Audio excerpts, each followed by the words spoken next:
afternoon, everybody, and welcome to Wednesday's Lunch and Learn. Today is going to be a very short, sweet, and simple lunch and learn. Hopefully I don't break anybody's brains today. My name is Jeremy Kippen. I'm going to actually be presenting today as well, so I got the privilege to both be the MC and the presenter today. What we are actually going to be talking on is Leica Captivate. Captivate is a very broad spectrum. And many of you who are in the survey world, you know different data collection softwares. Captivate is one of them. So here, let me get my screen over here. So here we are, Leica Captivate, and we're going to look at it from a 30,000 foot view today. Reason being is when you actually dig down into Captivate, it gets a lot crazier and a lot busier than you actually think it would be. And so it's just easier to start right at the top, talk about it, and just start to fill in. Again, like I said, my name is Jeremy Kippen. Here is my contact information. You can reach me at my office. Here's my email, our website, my LinkedIn. A little bit about me. I was a survey crew chief for 8 years. I've been working with Kuker-Ranken for a little over 3 years now. It's been an amazing opportunity for me. I have been able to learn a lot with different types of instruments, working with different customers, thinking outside the box, what normally would have not been in my daily purview. I am based out of our Las Vegas office. We do have 7 different locations through the Western United States, stemming up from Washington and Portland over to Idaho and down here in Nevada. So let's get into this and let's start talking about what Captivate is. So Captivate is derived of many different data collection software that had been previous to what Captivate was. There was Viva and there were SmartWorks. Anybody who had actually used either Viva or SmartWorks knows how miserable it was to use. Everybody hated Leica for their software, loved the equipment, hated the software. That was the biggest argument ever. And still to this day, you run into people, you're like, hey, have you actually viewed any of the Leica equipment? And they're like, oh yeah, their equipment's great, but we hate their software. We're like, okay, when was the last time you actually looked at their software? And they're like, oh, that was probably about 15 years ago. Well, a lot has changed in 15 years. So the Captivate experience, there was 3 main objectives that they wanted to focus on. One was to create a unique customer experience. Number 2 was to place 3D at the heart of the concept. And number 3 was to improve the basics. Now, that doesn't sound like something that is too crazy, and it really wasn't when they started working on this. Reason being, we wanted to create a unique customer experience is there are different levels of expertise throughout the surveying construction world.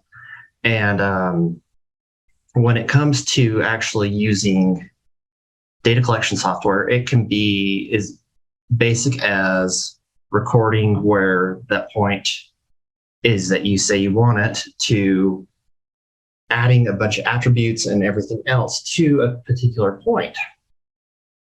So we want to target from basic skill up to experts and just know that they can do anything they want within Captivate and it would achieve their goal.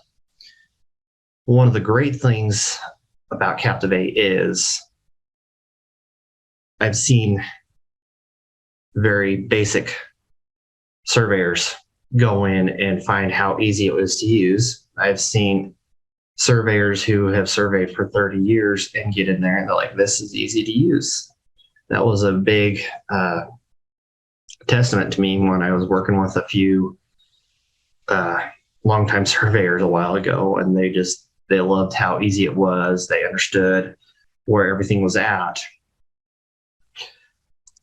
Next thing is placing 3D at the heart of the concept.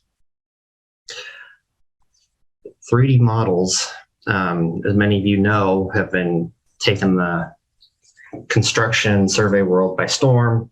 We want to see a 3D model in everything. And everywhere we can go, we would like to view, okay, what's here and what's here, and working our way through. This is where we've been able to take our CAD data and dump it into Captivate, and we can see that 3D model within Captivate, and that way we can pan around it within the screen. And also we have a 3D view of everything that we are working on, so we can see anything between ground changes or anything else. What I liked here is with the ability to merge the overlay of measured points, 3D models and point clouds into single view, users can now manipulate on-screen displays to exactly create and check any work site.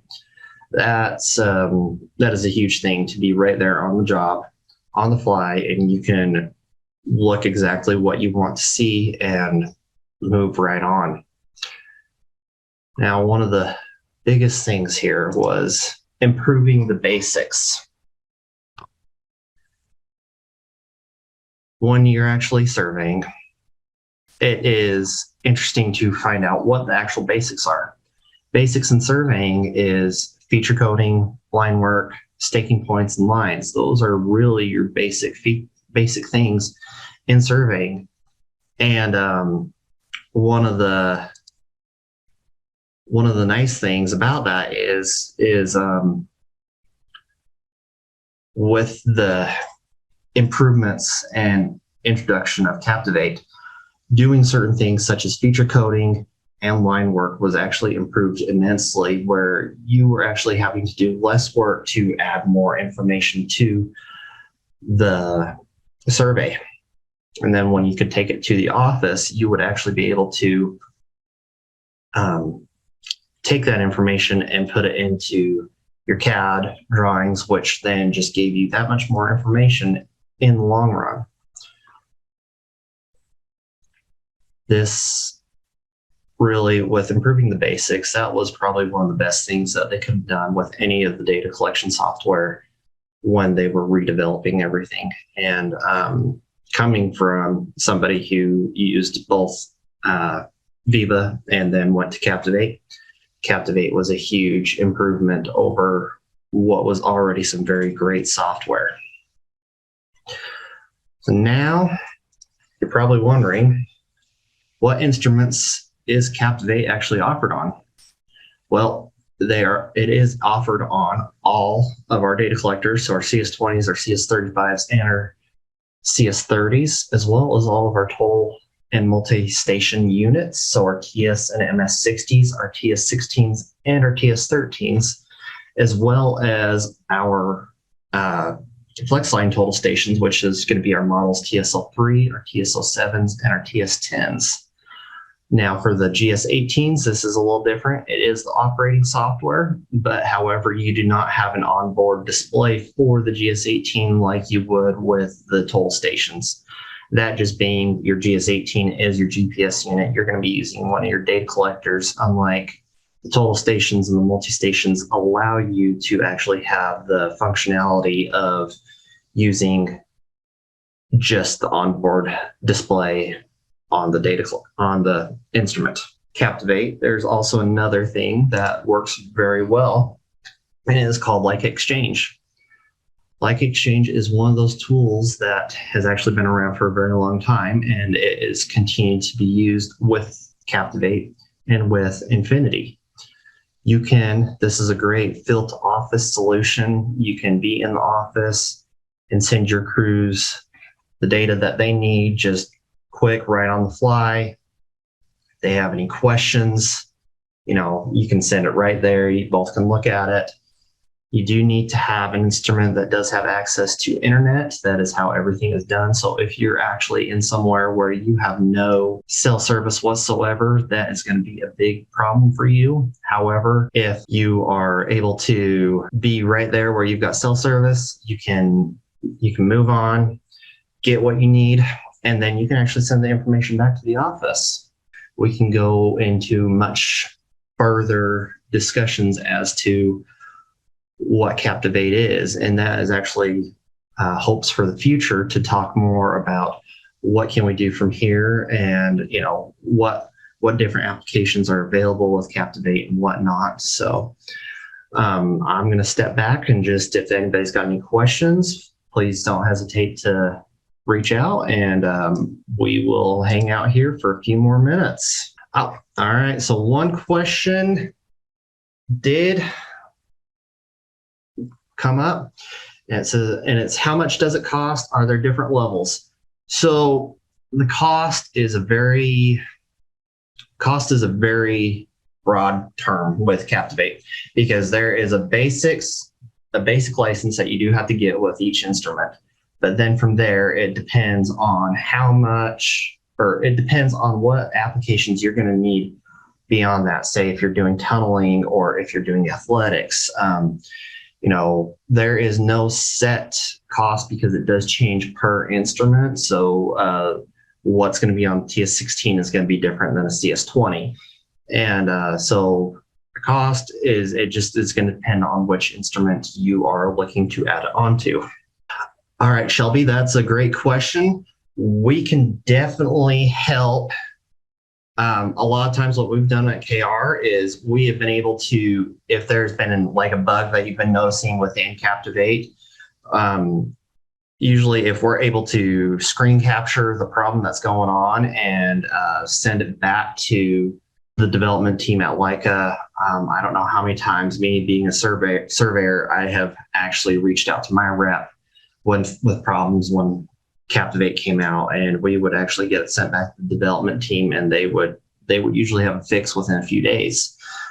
So if you know something, please don't hesitate to reach out to us. We will get you definitely taken care of. And we can also, there is a way to do it through support as well. You'd actually have to submit a ticket. So either way, we can help you. We'd love to know, because if you're running into something, obviously it's something we have not been brought to our attention as well. So yeah, let us know.